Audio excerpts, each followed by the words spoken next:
दोस्तों, हिंदी साहित्य का आधुनिक काल अपने आप में बहुत महत्वपूर्ण है, क्योंकि इसकी कई साहित्यिक धाराएं रही हैं। इसमें कई साहित्यिक आंदोलन रहे हैं, जैसे भारतेंदु युग, द्विवेदी युग, छायावाद, प्रगतिवाद, प्रयोगवाद, नई कविता, समकालीन कविता, अकविता, जनवादी कविता। दोस्तों, ये जो आधुनिक काल है, इस पर कुछ हट करके भी प्रश्न आते हैं। एक तो इन धाराओं से प्रश्न बनते हैं कि भारतेंदु युग की विशेषता बताएं, द्विवेदी युग के आदर्शों की चर्चा करें, या छायावाद की कल्पनाशीलता, रहस्यात्मकता पर विचार करें, या छायावादी कविताओं में राष्ट्रीय जागरण, नवजागरण का उल्लेख करें। परंतु कई बार प्रश्न आते हैं कि आधुनिकता और मध्ययुगीन साहित्य की प्रवृत्तियों का अंतर स्पष्ट करें, या आधुनिकता की संकल्पना को उद्घाटित करें।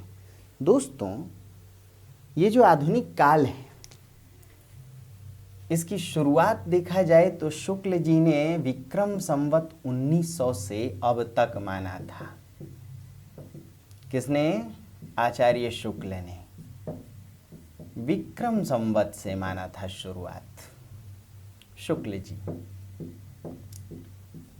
यदि आधुनिक कैलेंडर की बात करें तो आधुनिक काल की शुरुआत होती है 1850 ईस्वी से,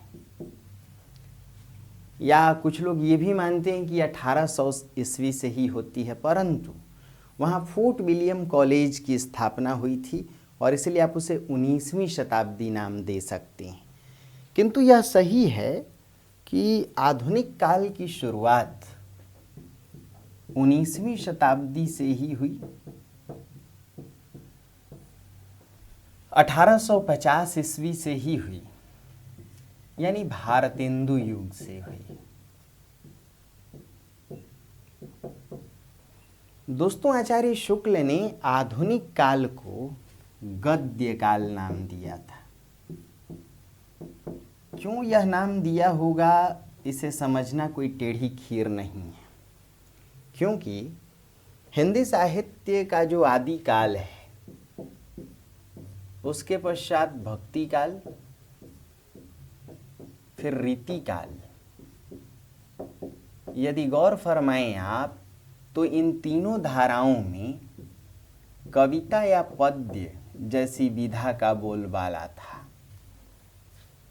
किंतु हिंदी साहित्य का जहां से आधुनिक काल शुरू होता है, भारतेंदु युग, तो भारतेंदु युग से गद्य विधाएं जन्म लेती हैं।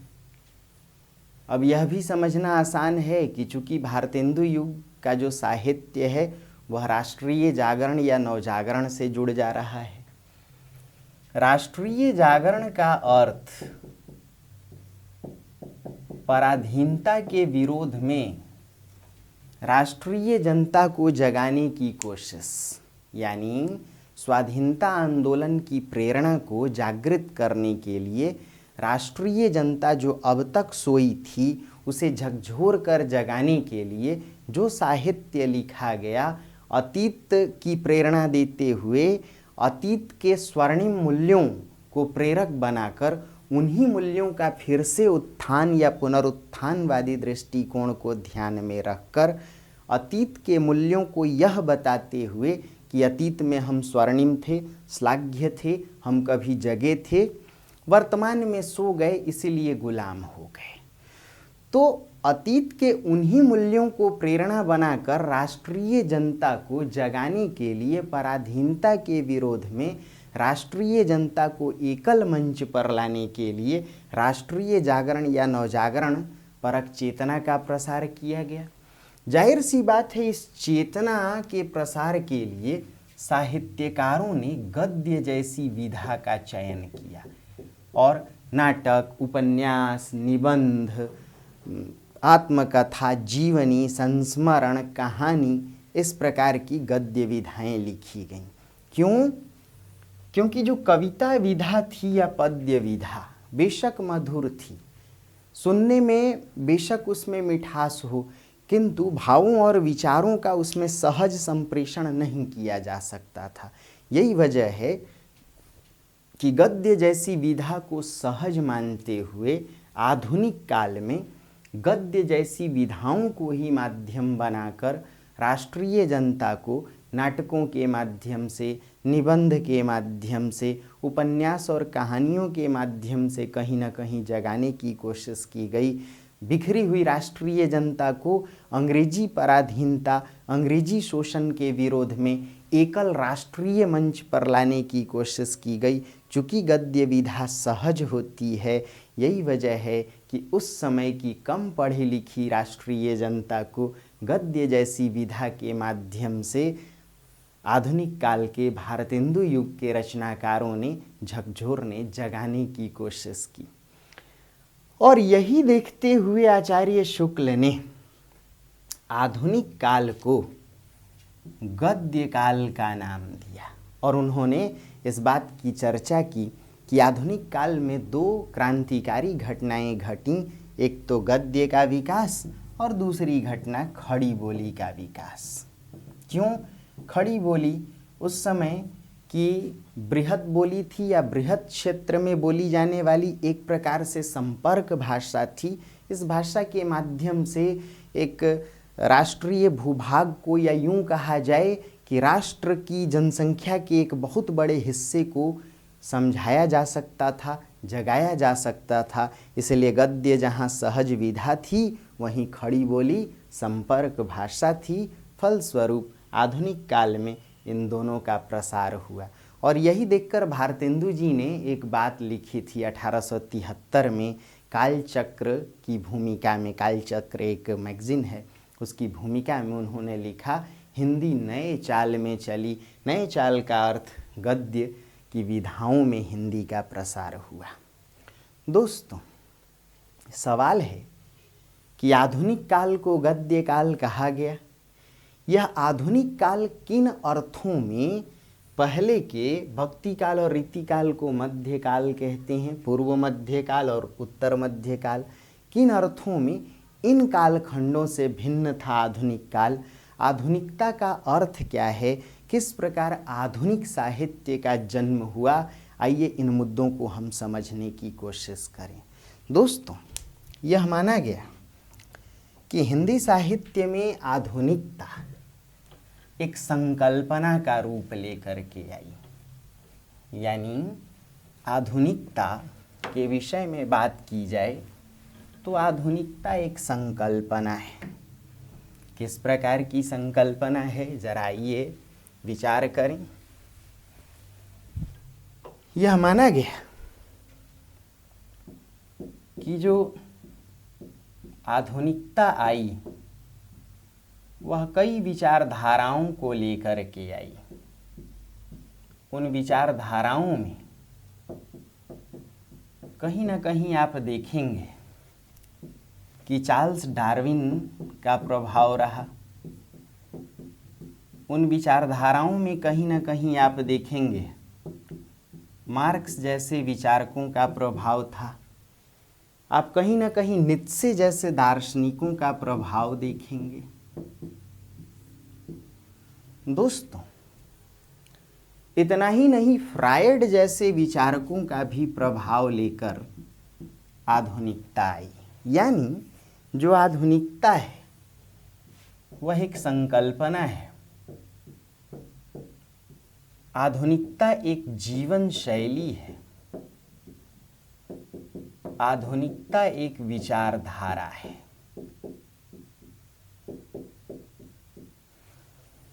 लेकिन इन बातों को समझने के लिए आपको पहले मध्यकाल में झांकना पड़ेगा। देखा जाए तो जो मध्यकाल था दोस्तों, वह सामंती मूल्यों से जुड़ा हुआ था।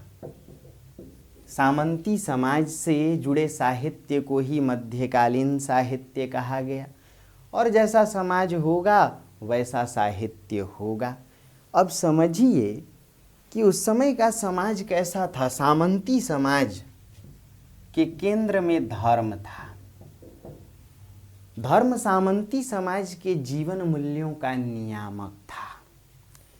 सामंती समाज कृषि पर आधारित था। ग्रामीण व्यवस्था पर आधारित था, संयुक्त पारिवारिक मूल्यों से जुड़ा हुआ था। इसलिए दोस्तों, धर्म के कारण सामंती समाज में ईश्वर को प्राथमिकता दी गई थी। ईश्वर के प्रति आस्था के कारण परलोकवादी अवधारणा व्याप्त थी, परलोक में आस्था थी, और परलोक में विश्वास करने के कारण ही दोस्तों रहस्यवाद और कल्पनाशीलता को अधिक महत्व दिया गया था। इसलिए आप मध्ययुगीन साहित्य को देखें, चाहे वो भक्ति काल है, चाहे वो रीति काल है, उसमें सामंती मूल्य हैं, धर्म की बातें हैं, ईश्वर के प्रति आस्था है, कहीं ना कहीं संयुक्त पारिवारिक मूल्यों, बिरादरी, पंचायत, ऐसे मूल्यों के प्रति आस्था है। कहीं ना कहीं धार्मिक उत्थान को भी देख सकते हैं, धर्म सुधार आंदोलन भी गतिशील है भक्ति काल में। मतलब मध्यकाल के जो मूल्य थे वो अपने आप में अलग थे। तो मध्यकाल के इन्हीं सामंती मूल्यों को हिंदी साहित्य का मध्यकाल यानी भक्ति काल और रीति काल भी ढोता नजर आता है। दोस्तों, कहते हैं कि जो आधुनिकता की शुरुआत हुई इस मध्यकाल के आगे, आधुनिक कहने का अर्थ औद्योगिक क्रांति से जुड़ाव को लेकर समझा जा सकता है। औद्योगिक क्रांति साथ में विज्ञानवाद, यंत्रवाद, इन सभी व्यवस्थाओं ने दोस्तों कहीं ना कहीं महानगरीकरण को जन्म दिया। कैसे? जाहिर सी बात है कि औद्योगिक क्रांति, विज्ञानवाद और यंत्रवाद के आने से सामंती मूल्य कमजोर हुए और पूंजीवादी मूल्य विकसित हुए। यानी पूंजीवाद और औद्योगिक क्रांति ने एक दूसरे का हाथ पकड़ के कहीं ना कहीं आधुनिक विकास को जन्म दिया, आधुनिकता को जन्म दिया। दोस्तों, समझा जा सकता है कि चार्ल्स डार्विन जैसे विचारकों ने विज्ञान का सहारा लिया था और उन्होंने इस बात को स्पष्ट करने की कोशिश की थी कि मनुष्य आनुवांशिक उत्पत्ति है, ना कि ईश्वर की। मध्यकालीन समाज में यह माना गया था कि मनुष्य ईश्वर से न केवल चालित है बल्कि ईश्वर ही सृष्टि करता है, मनुष्य का पिता वही है। लेकिन विज्ञान का सहारा लेकर ऐसे विचारकों ने यह स्पष्ट कर दिया था कि मनुष्य की उत्पत्ति मनुष्य है, ना कि वह ईश्वर की उत्पत्ति है। जैविक सिद्धांत के नियम दिए गए। विज्ञान का जो बोलबाला बढ़ा, यंत्रवाद का जो बोलबाला बढ़ा, इसने दोस्तों धर्म की सत्ता को कमजोर कर दिया।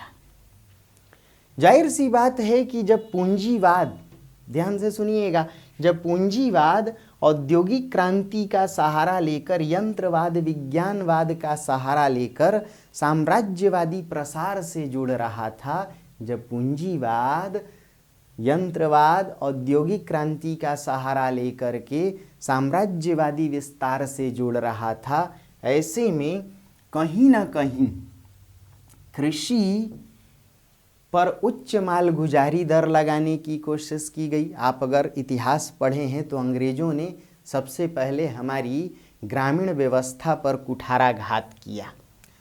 उन्होंने हमारी कृषि पर सबसे अधिक प्रहार किया।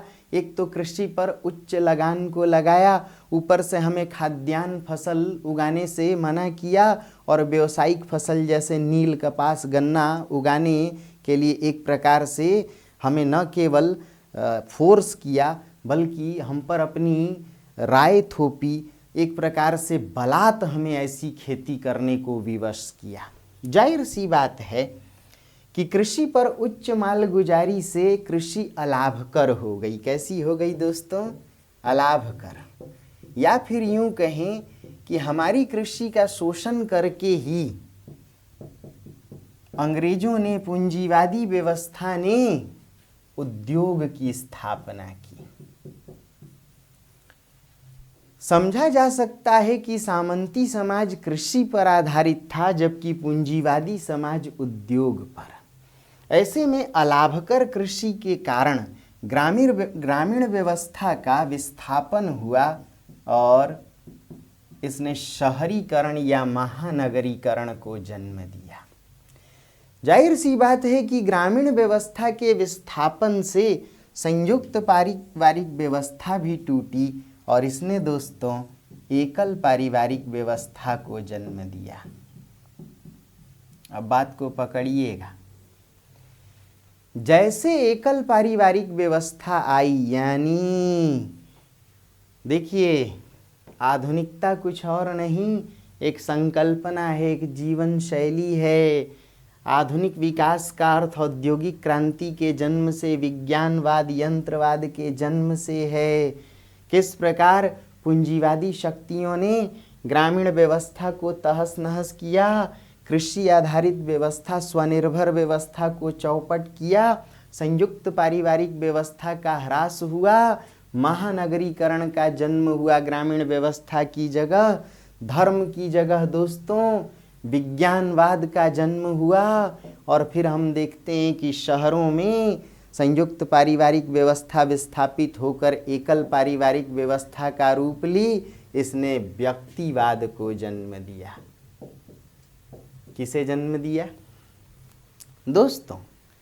जब तक हम ग्रामीण व्यवस्था से जुड़े थे, जब तक हम धर्म से जुड़े थे, ईश्वर से जुड़े थे, कहीं ना कहीं धर्म में एक डर का रूप लेता है या कहीं ना कहीं भय काम करता है। हम परलोकवादी शक्तियों से या पारलौकिक शक्तियों से कहीं ना कहीं भयभीत रहते हैं। यह कहा जा सकता है कि धर्म में आस्था ही नहीं बल्कि विश्वास और भय जैसे तत्व भी काम करते हैं। इसी भय के कारण कि ऊपर जाकर क्या जवाब देंगे, इसी डर के कारण कहीं ना कहीं धर्म में नैतिकता थी दोस्तों। लेकिन जैसे विज्ञानवाद आया, विज्ञान ने परलोक को खारिज कर दिया। अब ये डर अपने आप खत्म होने लग गया। एक तो व्यक्तिवाद का जन्म हुआ, ऊपर से विज्ञान ने परलोकवादी आस्था को कमजोर किया। इतना ही नहीं, मार्क्स और नीत्शे की बात करें तो मार्क्स ने कहा कि धर्म समाज का अफीम है, यानी धर्म में अविश्वास उत्पन्न हुआ। मार्क्स ने कहा कि ईश्वर जैसी कोई सत्ता नहीं है, परलोक जैसी कोई सत्ता नहीं, क्योंकि आँखों से ओझल कोई सत्ता है ही नहीं। नीत्शे ने तो और बढ़ के कह दिया कि ईश्वर अब मर चुका है। तो जाहिर सी बात है कि औद्योगिक क्रांति, विज्ञानवाद, यंत्रवाद, इनके आने से विज्ञानवादी सोच प्रबल हुई, नैतिकता कहीं ना कहीं कमजोर हुई। उसकी जगह उपयोगिता का जन्म हुआ। किसका जन्म हुआ दोस्तों? नैतिकता की जगह उपयोगिता का, लाभदायकता का। मनुष्य पारलौकिक दुनिया से बेखबर सिर्फ इस लोक से जुड़ता चला गया। मार्क्स जैसे विचारकों ने, डार्विन जैसे विचारकों ने इहलौकिक जगत को ही सत्य माना। इसीलिए मार्क्स सामाजिक यथार्थवाद को बढ़ावा दे रहे थे। सामाजिक यथार्थ का अर्थ है कि पारलौकिक दुनिया से कटकर आँखों के सामने जो समाज है, आँखों के सामने जो जगत है, उसी में विश्वास करना। अब इस सामाजिक यथार्थवाद ने, बातों को पकड़िएगा, ऊपर से संयुक्त पारिवारिक व्यवस्था टूटी तो इससे जन्मे दोस्तों व्यक्तिवाद ने अपने आप को नैतिकता से काटकर उपयोगिता से जोड़ लिया, लाभदायकता से जोड़ लिया। सामाजिक दायित्व खत्म होने लग गए, पारिवारिक दायित्व खत्म होने लग गए, संयुक्त पारिवारिक व्यवस्था टूटी, पंचायत, बिरादरी, विवाह जैसी संस्थाएं खंडित हुईं। मनुष्य सिर्फ अपनी उपयोगिता को देखने लगा, नैतिकता से उसका कोई लेना देना नहीं। इसलिए जब तक हम धर्म से जुड़े थे तो धार्मिक आस्था के कारण, पारलौकिक आस्था के कारण यह तय था कि पुत्र होगा तो पुत्र ही मुखाग्नि देगा तो मोक्ष की प्राप्ति होगी। समझिए, मोक्ष के प्रति हम कहीं न कहीं आस्थावान थे, धर्म के डर से ही या धार्मिक आस्था के कारण। लेकिन विज्ञान ने यह साबित कर दिया कि परलोक जैसी कोई सत्ता नहीं, तो मोक्ष लेकर करेंगे क्या, इसलिए पुत्र की क्यों आवश्यकता। यानी विवाह कहीं ना कहीं धर्म से प्रेरित था दोस्तों, लेकिन जैसे ही परलोकवादी आस्था कमजोर हुई तो हमने विवाह जैसी संस्था को भी खारिज कर दिया, किंतु उपयोगिता थी। इसीलिए जैव वैज्ञानिक आवश्यकताओं की पूर्ति के लिए, कहीं ना कहीं सेक्सुअली उपयोगिताओं की पूर्ति के लिए हमने लिविंग रिलेशन को तो अपनाया, किंतु विवाह को यूं ही जाने दिया। देखिए, आज के समाज में विवाह, संयुक्त पारिवारिक संस्थाएं कैसे कमज़ोर होती गईं, टूटती गईं, कैसे व्यक्ति एकल पारिवारिक संस्था से जुड़ करके व्यक्तिवादी सोच से ग्रसित होता गया। हम पूरी तरह अपने फायदे की बात सोचने लग गए, समाज गया भाड़ में। यानी आज का डायलॉग है, भाड़ में जाए दुनिया हम बजाएं हारमोनिया, भाड़ में जाए जनता अपना काम बनता। क्यों? क्योंकि ऐसी विचारधाराएं पनप रही थीं। दोस्तों, ऊपर से फ्राइड जैसे विचारकों ने यह घोषित कर दिया कि मनुष्य की जो भी इच्छा है उसके अवचेतन मन की दबी हुई इच्छा की वह पूर्ति करे।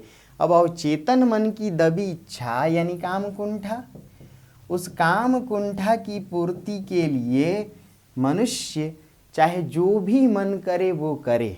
यानी काम की इच्छा कहीं ना कहीं अनैतिक इच्छा है। देखिए, इसका अर्थ फ्राइड ने भी नैतिकता को कमज़ोर किया। फ्राइड की विचारधारा ने भी नैतिकता की जगह उपयोगिता को महत्व दिया। मनुष्य व्यक्तिवादी होने लग गया, वह समाज के नैतिक मूल्यों की परवाह करना छोड़ दिया, अपने लिए सिर्फ लाभ की बात सोचता आया।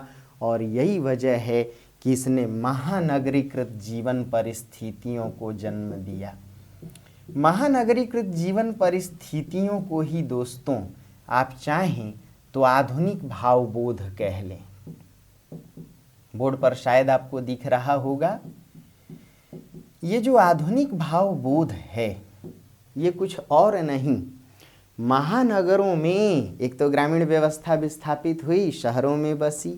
महानगरों में जो संयुक्त पारिवारिक व्यवस्था टूटकर विस्थापित होकर एकल पारिवारिक व्यवस्था में तब्दील हुई, इसने व्यक्तिवाद को जन्म दिया। यह व्यक्तिवाद यानी व्यक्ति महानगरों में आकर अकेलापन का शिकार हुआ। किसका शिकार हुआ? कुंठा का शिकार हुआ। किसका शिकार हुआ? यदि देखा जाए तो तनाव का शिकार हुआ। कहीं ना कहीं यह काम कुंठा का भी शिकार हुआ, कहीं ना कहीं यह पीड़ा का भी शिकार हुआ, कहीं ना कहीं यह अजनबियत का शिकार हुआ, कहीं ना कहीं मूल्यों से बेगानापन यानी इसके पुराने मूल्य वैल्यूज खोते चले गए। और दिनों दिन आज का मनुष्य जो है घोर व्यक्तिवादी, क्षणवादी, भोगवादी या यूं कहें कि काम कुंठित होता चला गया। फिर भी तनाव से ग्रसित यह भागम भाग में महानगरों में आया, यह अपनी तरक्की के लिए भागता गया। इसने पुराने मूल्यों को तिलांजलि दे दी, इसने पारिवारिक दायित्वों को छोड़ दिया, सिर्फ अपनी तरक्की के लिए भागम भाग में लगा रहा। इसी में अकेलेपन का शिकार हुआ, कहीं ना कहीं तनाव से ग्रसित हुआ और फिर शहरों में आकर पहचान संकट से भी जुड़ गया। मानो इसके सामने प्रश्न उठा, मैं कौन हूँ, मेरी पहचान क्या है। जैसे वह इस भीड़ में स्वयं को अजनबी पाने लग गया। और यही वजह है कि आज का व्यक्ति कुंठित भी है, पीड़ित भी है, तनाव से ग्रसित भी है। यानी यदि मध्ययुगीन साहित्य में समाज की चर्चा थी, पूरी व्यवस्था की चर्चा थी, तो दोस्तों जो आधुनिक साहित्य है वह व्यक्तिवादी होने लग गया। यदि मध्ययुगीन साहित्य में ईश्वर की चर्चा थी तो आधुनिक साहित्य में मनुष्य की चर्चा, यदि मध्ययुगीन साहित्य में पारलौकिक मूल्य थे तो आधुनिक साहित्य में लौकिक मूल्यों की चर्चा की गई। यदि मध्ययुगीन साहित्य में रहस्यवाद को महत्व दिया गया तो आधुनिक साहित्य में सामाजिक यथार्थ को। यदि मध्ययुगीन साहित्य की बात करें तो इसमें नैतिकता को महत्व दिया गया था, जबकि आधुनिक साहित्य में उपयोगिता। इसलिए जो मध्ययुगीन साहित्य है वह बौद्धिकता पर आधारित है, व्यक्तिवाद पर आधारित है, विज्ञानवाद पर आधारित है, सामाजिक यथार्थवाद पर आधारित है। और जाहिर सी बात है कि जहाँ ऐसे मूल्य आए, समझिए इन विचारधाराओं का प्रभाव आया। कुछ विचारकों ने यह माना कि मध्ययुगीन साहित्य के मूल्य जकड़े हुए थे, जबदे हुए थे, जबकि आधुनिक समाज के मूल्य खुल से गए। जाहिर सी बात है कि जहाँ समाज नैतिकता के मूल्यों का निर्वाह करेगा वहाँ मर्यादा जन्म लेगी, और मर्यादा कहीं न कहीं व्यक्ति की स्वच्छंदता के लिए बाधक है। व्यक्ति अपने स्वार्थ को मारकर जब समाज के लिए जिए तो उसे ही मर्यादा और नैतिकता कहते हैं, किंतु व्यक्ति जब समाज को तिलांजलि देकर अपने लिए जिए तो उसे उपयोगिता कहती हैं। समझा जा सकता है कि नैतिकता जैसे मूल्य खंडित होते गए। दोस्तों, अगर ये छोटी छोटी बातें समझ में आ रही हैं तो यही आधुनिकता है। बोलिए मेरे साथ, आधुनिक का अर्थ यांत्रिक विकास से लिया गया। आधुनिक का अर्थ औद्योगिक क्रांति, यंत्रवाद, महानगरीकरण और उससे जुड़े औद्योगिक विकास से लिया गया।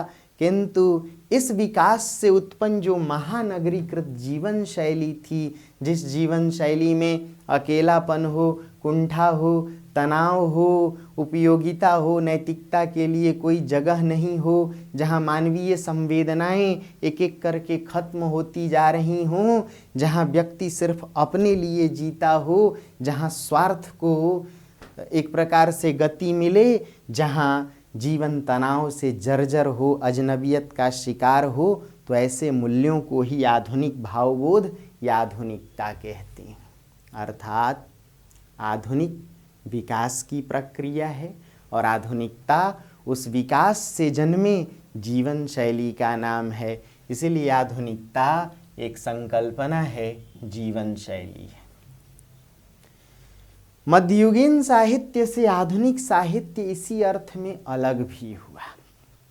कुछ विचारकों ने माना कि आधुनिक साहित्य में मध्यम वर्ग का जन्म हुआ।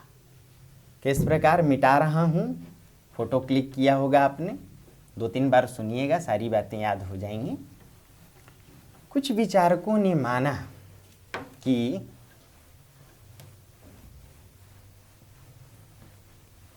आधुनिकता या आधुनिक साहित्य मध्यम वर्गीय मूल्यों से जुड़ा हुआ है।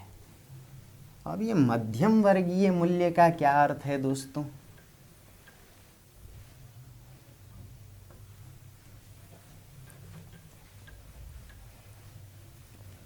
यह तय किया गया कि जब पूंजीवाद आया तो पूंजीवाद अंग्रेजी शिक्षा और नवजागरण परक चेतना, इन तीनों ने मिलाकर या इन तीनों ने मिलकर एक नए वर्ग को जन्म दिया, मध्यम वर्ग। दोस्तों, ये जो मध्यम वर्ग था यह पूरी तरह उपयोगितावादी निकला। यह मध्यम वर्ग पूरी तरह अवसरवादी निकला। यह मध्यम वर्ग पूरी तरह महत्वाकांक्षी निकला। समझिएगा, अपनी इच्छाओं को महत्व देना ही महत्वाकांक्षा है और अपने लिए जीना ही अवसरवाद है। यह मध्यम वर्ग किसकी खेती है? पूंजीवाद, अंग्रेजी शिक्षा, नवजागरण परक चेतना। यानी भारत में जब अंग्रेज आए तो मध्यम वर्ग का जन्म हुआ। अंग्रेजों से पहले भारत में मध्यम वर्ग नहीं था। हाँ, हमारा समाज तब भी बटा हुआ था। देखा जाए तो वर्ण में बटा हुआ था, वर्णाश्रम व्यवस्था में समाज बटा था, जाति संप्रदाय में बटा था, लेकिन मध्यम वर्गीय मानसिकता नहीं आई थी। अंग्रेजों के आने से उन्हीं की विचारधारा का प्रभाव लेकर भारत में भी मध्यम वर्ग आया, जो अवसरवादी, सिर्फ अपने लिए जीने वाला, अपनी इच्छाओं को महत्व देने वाला। इस वजह से व्यक्तिवाद का जन्म हुआ। और बाकी फ्राइड जैसे विचारकों के प्रभाव में आकर, किरकेगाद जैसे विचारकों के प्रभाव में, नीत्शे, मार्क्स, देखा जाए तो इन सब के प्रभाव में आकर यह व्यक्तिवाद क्षणवादी होता गया, यह अस्तित्ववादी होता गया। इसने समाज को ही चुनौती दे डाली। इसके लिए समाज गौण हो गया, व्यक्ति ही मुख्य हो गया। इसलिए यह अपनी उपयोगिता की बात करने लगा। यह क्षणवादी होने के कारण ही कहीं न कहीं यौन विकृतियों का भी शिकार हुआ, क्योंकि इसके लिए नैतिकता का कोई अब मोल नहीं रह गया था। यह समाज का मुंह देखने वाला नहीं रह गया था। अब इसे इस बात की परवाह नहीं रह गई थी कि समाज क्या कहेगा।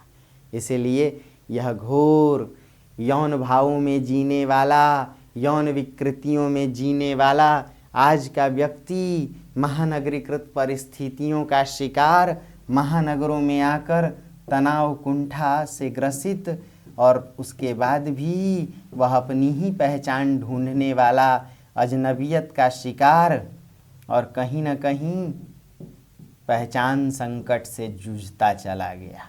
Identity crisis. क्यों? क्योंकि यह पुराने मूल्यों से, अपनी जड़ों से तो कट चुका था और भविष्य इसका निश्चित नहीं है। इसलिए वह अस्तित्ववादी परिस्थितियों से भी घिर गया।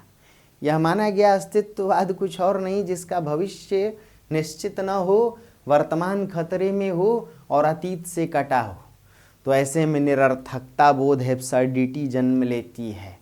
निरर्थक व्यक्ति घोर यौन विकृतियों का शिकार, निरर्थक व्यक्ति कहीं से भी नैतिक हो ही नहीं सकता, उसे समाज की परवाह हो ही नहीं सकती। इसलिए वह अपने में सिमटा हुआ, अपनी ही पहचान को तलाशने वाला, मानो भरी सभा में वह अजनबी बन बैठा है। ना तो उसकी कोई हैसियत है, ना तो उसकी कोई पूछ है, ना कोई उसकी पहुंच है।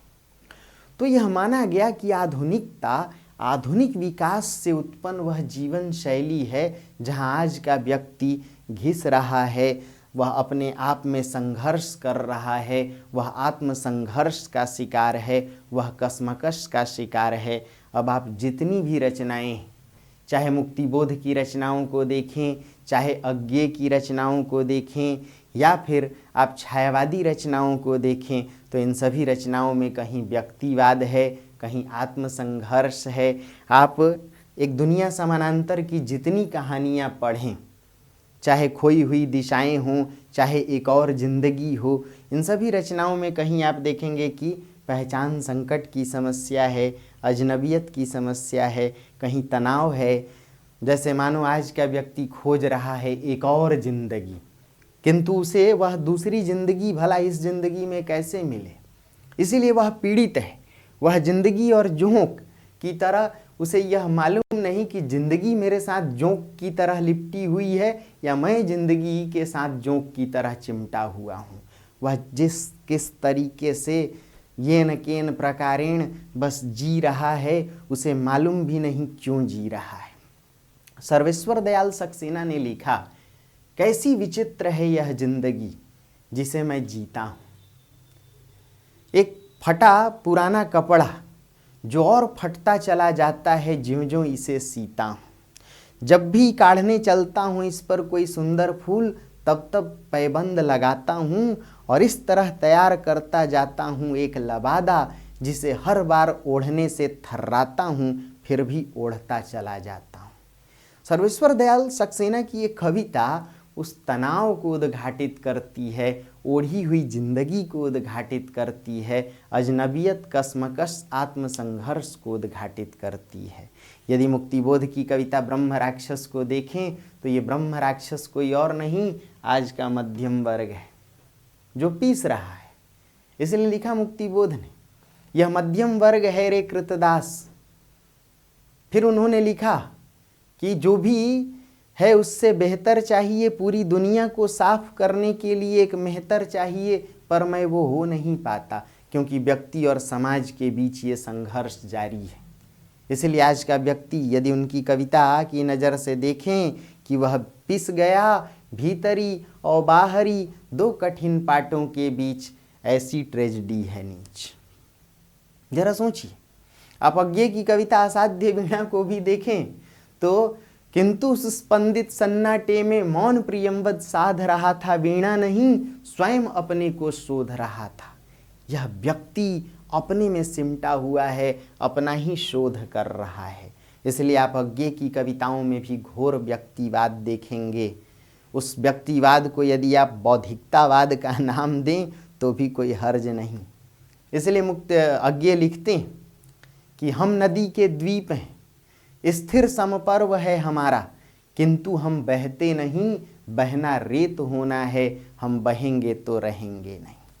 इसलिए उन्होंने लिखा, यह दीप अकेला व्यक्तिवाद है, स्नेह भरा है, गर्व भरा मदमाता, इसको भी पंक्ति को दे दो। यानी आज का व्यक्ति अपने अस्तित्व की लड़ाई लड़ रहा है, पहचान संकट अजनबियत की लड़ाई लड़ रहा है, वह भीतर भी संघर्ष कर रहा है, बाहर भी। इसीलिए उसका संघर्ष दो स्तरों पर, एक तो आंतरिक स्तर पर वह कहीं ना कहीं अपने हृदय और बुद्धि के बीच फंसा हुआ है, यानी भावुकता और बौद्धिकता के बीच लड़ रहा है, तो दूसरी तरफ समाज से वह लड़ रहा है। इसीलिए उनकी कविता व्यक्ति को यह सीख देती है कि तुम चाहे जैसे हो मस्त रहो। और तब लिखते हैं, दुख सबको मांझता है, बेशक यह मुक्ति देना न जाने, किंतु जिन्हें मांझता है उन्हें यह सीख देता है कि दूसरों को मुक्त रखा जाए। इसलिए फिर अज्ञे लिखते हैं, चल उड़ चल हारिल लिए हाथ में, यही अकेला ओछा तिनका, उषा प्राची जाग उठी, कैसी बात भरोसा किनका। इसलिए अज्ञे मानो व्यक्ति को यह सिखाते हैं कि तुम व्यक्तिवादी हो, ठीक हो, बने रहो, समाज से लड़ते रहो, क्योंकि व्यक्ति समाज के ऊपर है। जाहिर सी बात है, इस अस्तित्ववादी सोच ने विचारकों, फ्राइड जैसे विचारकों, नीत्शे जैसे विचारकों, चार्ल्स डार्विन आदि का प्रभाव लेकर जो व्यक्तिवाद आया, वह घोर स्वार्थ की ओर प्रेरित होता गया, उसके लिए समाज गौण होता गया।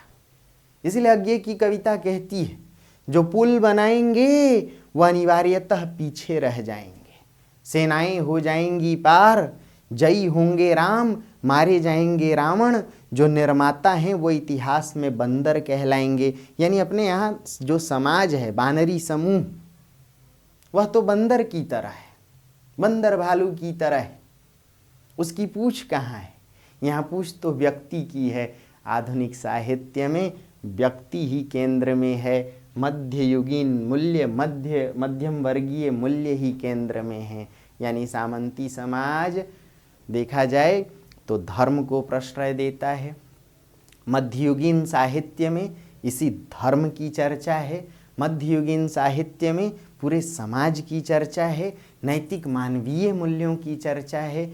लेकिन आधुनिक साहित्य धीरे धीरे बदलता गया, घोर व्यक्तिवादी होता गया, उसमें उपयोगिता जैसे तत्व देखे गए, उसमें स्वार्थ जैसे तत्व देखे गए, अवसरवादी मूल्यों की चर्चा की गई, व्यक्ति के महत्वाकांक्षा की चर्चा की गई, उसके तनाव, कुंठा आदि की चर्चा की गई।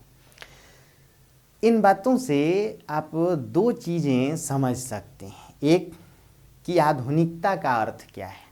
तो बड़ा सिंपल, आधुनिक यदि वैज्ञानिक विकास है, औद्योगिक विकास है, यांत्रिक विकास है, तो आधुनिकता इस विकास से उत्पन्न महानगरीकृत जीवन शैली है।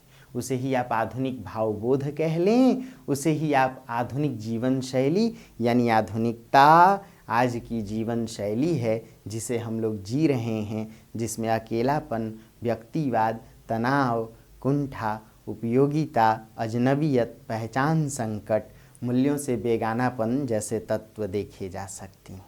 और दूसरी बात कि मध्ययुगीन साहित्य और आधुनिक साहित्य का अंतर भी आप समझ पाएंगे। तो दोस्तों, अब इसके ठीक आगे हम लोग आधुनिक काल को देखने जा रहे हैं, जहां आधुनिक काल की शुरुआत भारतेंदु युग से देखेंगे कि वहाँ क्या मूल्य थे, इन मूल्यों में कौन से ऐसे मूल्य वहाँ देखे गए और कौन से नहीं देखे गए। जाहिर सी बात है कि हिंदी साहित्य में आधुनिकता की शुरुआत भारतेंदु युग से हुई, लेकिन भारतेंदु युग को अंतर्विरोध मूलक काल कहा गया, यानी कुछ मध्ययुगीन मूल्य थे, कुछ आधुनिक मूल्य आए। तो आइए देखते हैं